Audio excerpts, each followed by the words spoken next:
अपने जीवन, अपने व्यक्तित्व को नई दिशा देने के लिए देखिए हमारे साथ वरिष्ठ राजयोगी भाई बहनों के ज्ञान रत्नों से सजी क्लासेस हमारे कार्यक्रम मनन चिंतन में रोजाना सुबह 5:30 बजे तथा शाम 4:30 बजे सिर्फ पीस ऑफ माइंड चैनल पर।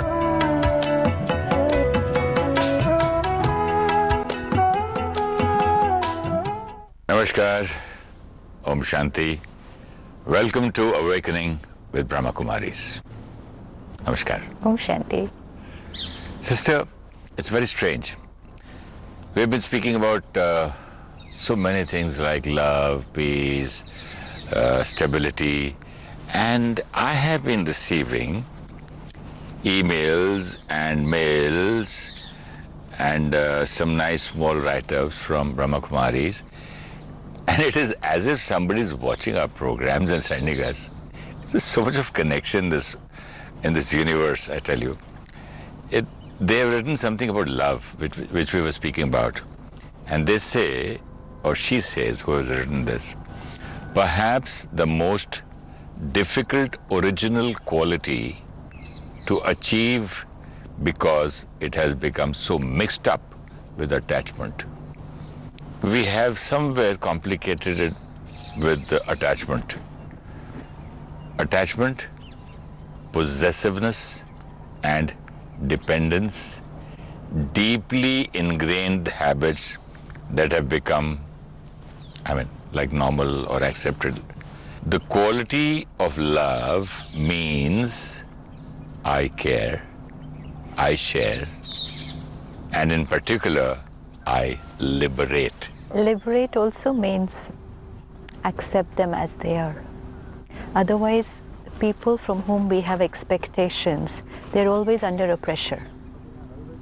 It's always there on their mind, what I'm doing, how I'm behaving, will they be happy? So they cannot be their natural self. They're always trying to please us, reach up to our expectations. So liberate them means you're still with them, but you're not putting the pressure of your expectations on them. So you're allowing them to be just themselves. And not crushing other person's personality. And making that person confused. And finally that person says, what do you want me to be? This, one day you say this, one day you say this, I want to do this, mother says this, father-in-law says this, the whole world says this, what do I do? Yeah, so then they can't be themselves. They're always trying to be what you want them to be. And that is bondage. So we are thinking that if they do what we think is right, then they respect us. So then that is bondage. And respect would mean actually accepting them as they are. And if they can be natural, if a child can be natural in front of the parent, doesn't have to fear, and just can be himself, then he genuinely respects the parent. Like a 1-year-old baby. Just 2 years himself, old. Yeah. But as we grow up, we are trying to be what they want us to be. And then my originality gets suffocated. And if I don't be what they want me to be, then they get hurt.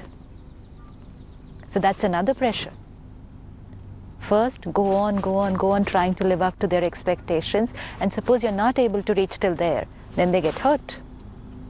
Then they will withdraw.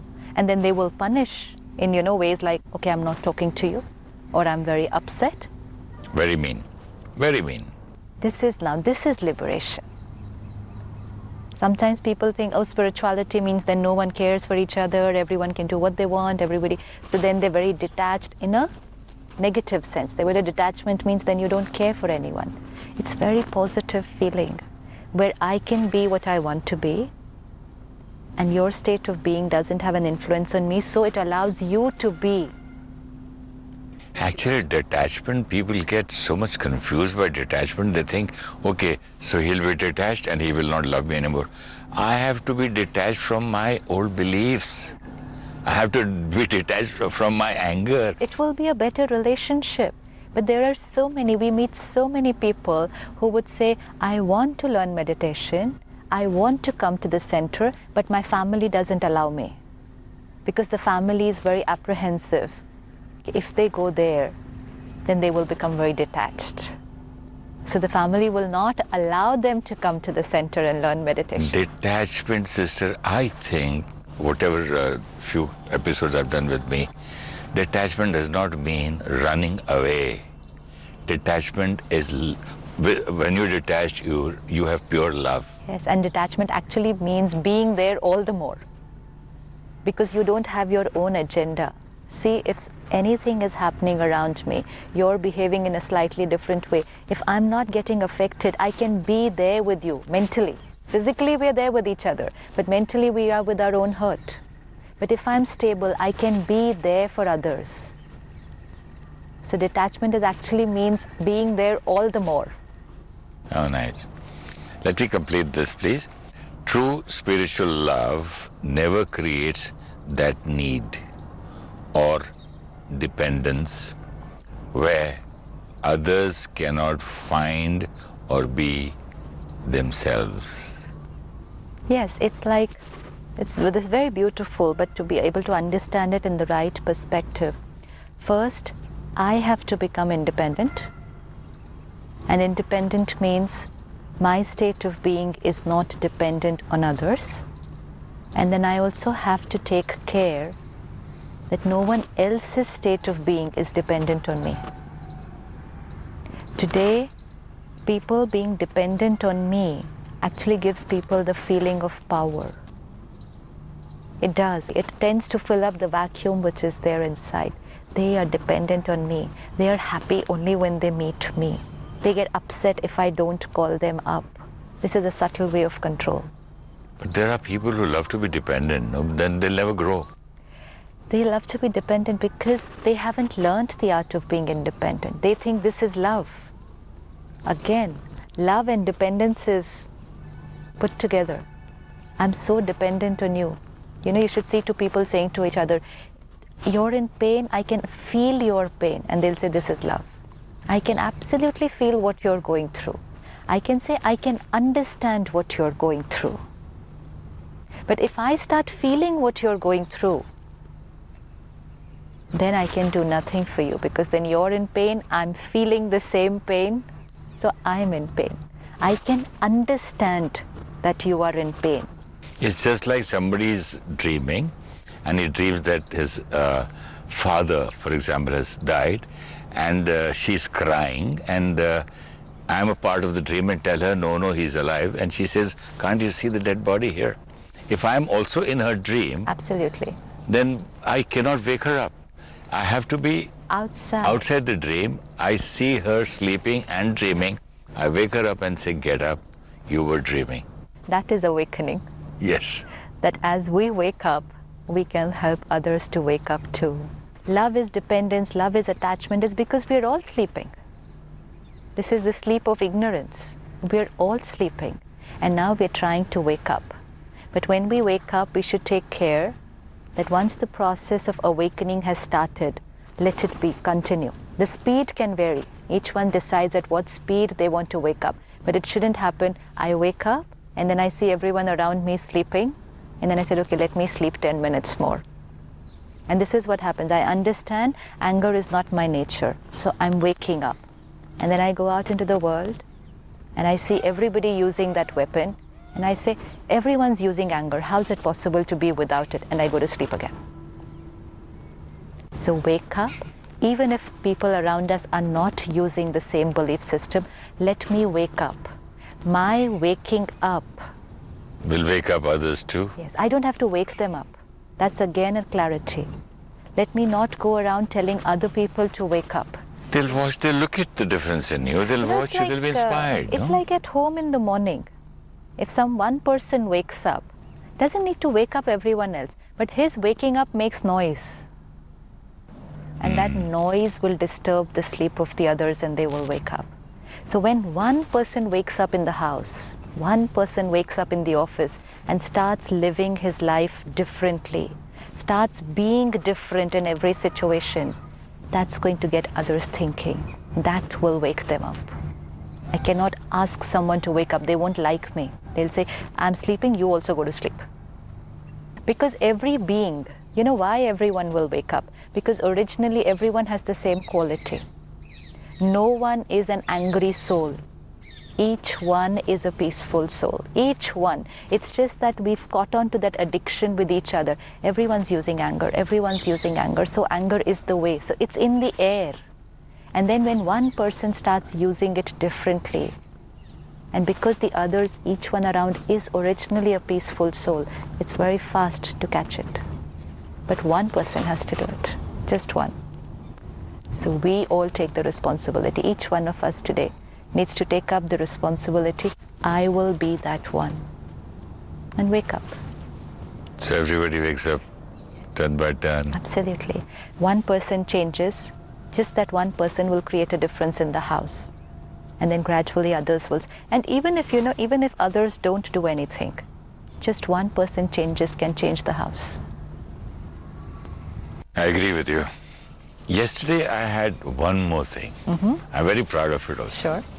I had an old belief, about 30 years old belief, that if it is very, very cold, it's must be about 12, 13 degrees now. Yesterday? No, in the lesser night. than that. Lesser than that.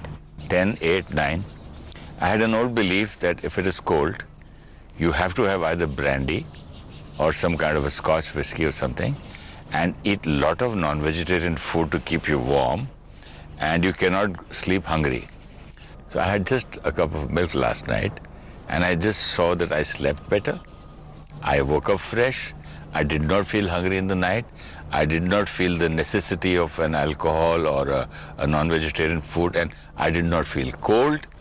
And I woke up at 3:45 in the morning, went for the meditation in ORC, and I came back. I didn't go to sleep. I went 6:15 again back after a bath for the Murli. And I'm feeling fresh. Perfect. And I'm feeling better.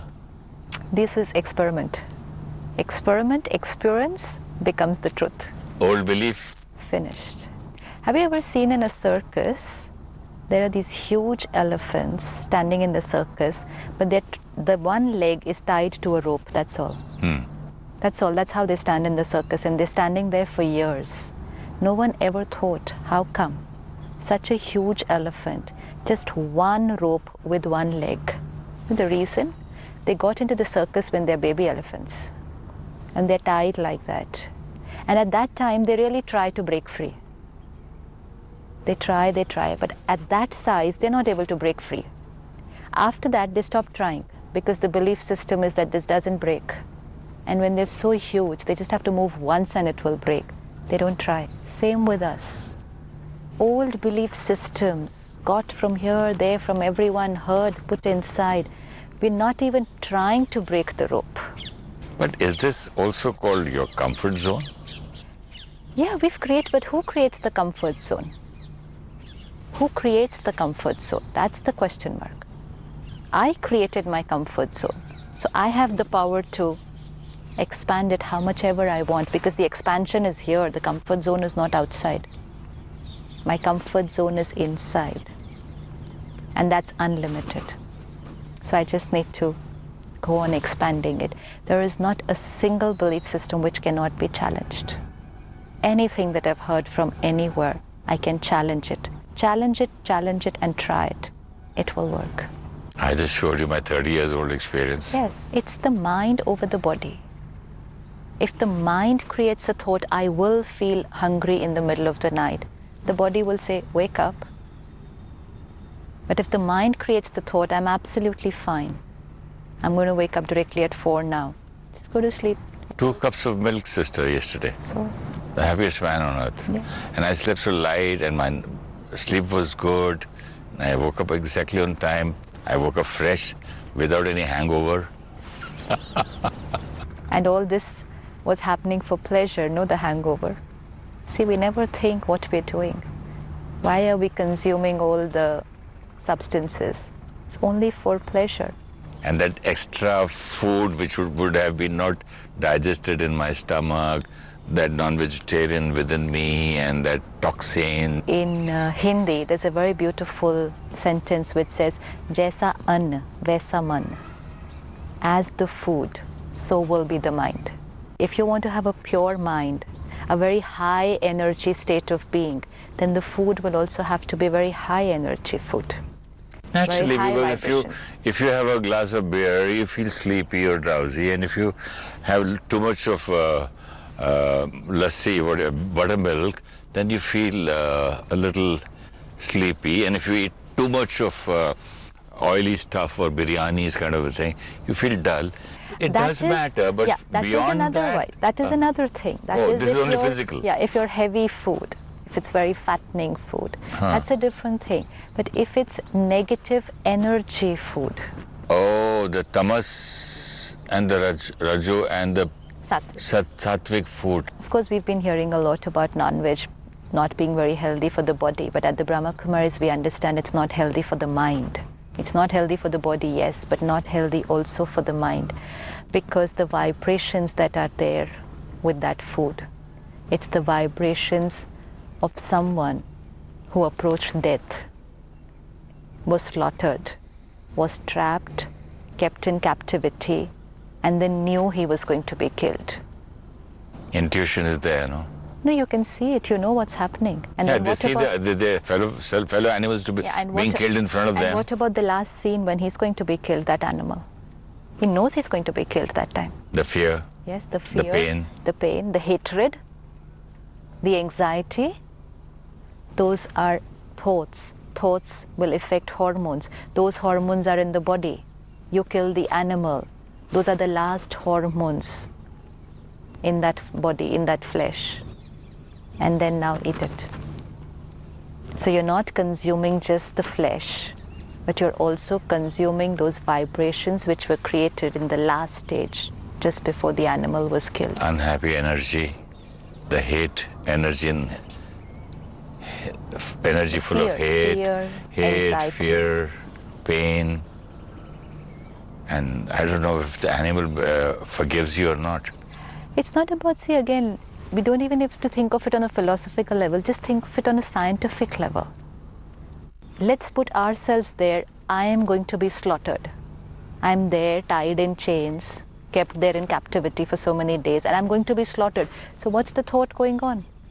That's the thought going on in that animal. And then last minute I can see, okay, I'm going to be killed like this. What's the thought? What's the energy? What's the vibration? What are the hormones? And then we consume that in the name of pleasure. At least a man who's going to be hanged, he has done some, he calls it punishment. But why is an animal being punished, hanged or killed to death? If I really want to experience happiness, I cannot put these negative vibrations into myself. There's anyways enough everywhere around. But this is something that's going into me directly. So we really, really need to take care of this. That if I want pure mind, I will have to consume pure food. It has a very, very deep effect, very deep. Even if we take care of this little thing, it helps. You know something, you remind me of my childhood when my mother used to say that today is your exam beta, eat this little khichdi and little this much and little of ghee, don't eat too much because I want your mind to be fresh. Because then your paper, you'll do it well. High energy food. And at the Brahmakumaris, we understand it even one step further, that vegetarian is sattvic, yes, but just vegetarian is not enough. The state of the mind while cooking that food. The state of the mind while cooking, the state of the mind while eating. While eating. And while serving. Yes, everything matters. But very important state of the mind while cooking the food, first step. I think 99.9% of people either are on telephones or talking or signing checks while eating, or most of them Watching are TV. watching television. Or if they're having, because... Or arguments, or Yes. fighting over something. Yes, so let's take care of these two steps. When I cook the food and when I eat my food. 10 minutes, it is all that it takes to have a meal. Doesn't take more than that. That state of mind while consuming the food will decide what kind of energy I'm going to be creating after that. Normally people will say meal time is the time when everyone sits together because we hardly meet during the whole day then. But then if we are sitting together, let the conversation only be pleasant, beautiful. Or play good music. Yeah, it shouldn't be discussing the problems of the house. It shouldn't be discussing all the challenges anyone in the family member is facing, and it definitely shouldn't be having any difference of opinion and argument on the dining table. Definitely not. It's better not to eat. It's better to finish what you want to discuss and then get back to eating, or finish eating and then discuss. Let's not do both the things together. And television, definitely not. Because again, what am I creating internally while I'm eating? Either violence, or somebody in pain, somebody crying, cheating each other. Those are the emotions that are getting created. And while cooking the food. So what you eat, where you eat, how you eat. The money, the way you earn your money with which you eat. Okay, so then in Hindi, we can also add Jaisa dhan, Vaisa an. Vaisa man. Jaisa an, Vaisa man. Dhan, an, See, it's very simple. If I've cheated you and earned money, I cheated you and I earned money. So that money that I'm getting home also carries your vibrations of pain, yours and your family's, because I cheated you. Now I use that money to buy food for my family. Wouldn't be very healthy. So these are very, very small things actually, but they go a long way in helping me here to become very stable and contented. And the lady of the house who's cooking the food, very careful. If you're upset about something, if you're angry with somebody, if there's something else on your mind, please don't cook. Please don't cook. It's better not to eat that day. Tell us the story about that lady who was looking for a house. There was this brother who used to come to the center, and it was about 75 years, just an old couple staying together, and a lady who used to cook for them. And he'd been coming to the center for years. And then one day he said, was very well-to-do financially. And then one day he came and said, for the last 1 week I've been dreaming that I'm moving around in the slum area looking for a room for myself. And I'm not even getting that. So he was very, very apprehensive. He was literally sweating when he was telling us this. He says, this is my future. I'm dreaming it. Something is going to happen to me. What is the meaning of my dreams? And all that confusion. Even we didn't know what he was dreaming and we couldn't understand. So we just said, it must be something of the past. Forget it, it's over. No, I see myself like this now, there, looking for a room. Something's going to happen terrible to me. And this went on for about 10-15 days. And after that, the lady in the house who used to cook for them, she asked him, she wanted to borrow money because she was looking for a house. And without thinking, he just gave her the money so that she can buy the house for herself. And once she got the house, the dream stopped. So then he came and told us this. Is there any connection? She bought the house and my dreams have stopped. I said, was she in too much of, worry and anxiety because of that? He said she couldn't sleep properly. She said it was such a problem for her. She had little children. She had no house. I said, so while cooking, it's always your problems on your mind. Cooking is one thing which doesn't require too much of the mind and the intellect. It's quite a physical work. So normally we thinking of all our problems. If I'm working on the computer, I forget my problems. I'm totally engrossed in that. But cooking, all the problems are on the mind. In this case, it was so severe. She must be obsessed with her problem. She can't think of anything else. Direct vibration to the food, and the food to those who consume the food, and their vibrations. Now in this case, this came out very beautifully, and I understood something which I had been following for 15 years. But I understood it that day. I said, such deep impact of the food on the mind. But this comes out in a very constructive way. Okay, she had this problem and I got the same thoughts. But it might not be always very constructive. But if I'm angry while I'm cooking, then vibrations of anger are consumed by those who are eating. If I'm upset, vibrations are consumed by those who are eating. So please be very careful, those who cook at home. Thank you so much, sister. And till today we were speaking about food of our mind, our thoughts. It's good you taught us about food, how it matters, even for physically. So we've got to be very careful where we eat, how we eat, when we eat. What we eat. What we eat and where it comes, what are we watching, what are we talking while eating. and what kind of money we are earning. So can we have a meditation on love and liberation and... Let's just sit back, relax, and look at the screen of our mind. Let's bring one person on the screen of my mind whom I feel I love them. Just one name. Let's bring them on the screen of our mind. And now let's look at us the entire day with them. The quality of our relationship with them. Am I able to accept them as they are?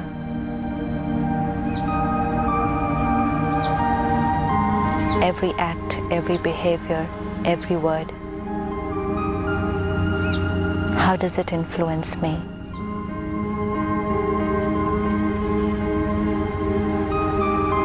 Do I respect them for what they are? Or am I trying to change them? Carefully check. Am I trying to control them? Is my state of being dependent on their behavior?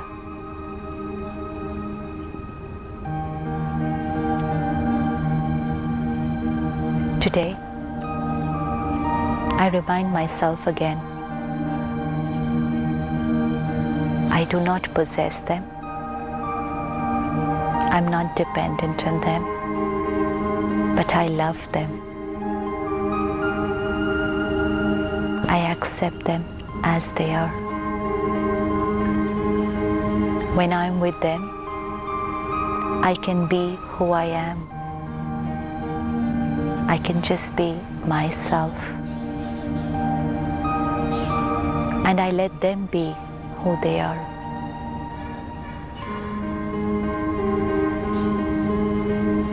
I liberate myself and I liberate them. This is true love. Unconditional, selfless, benevolent. Om Shanti.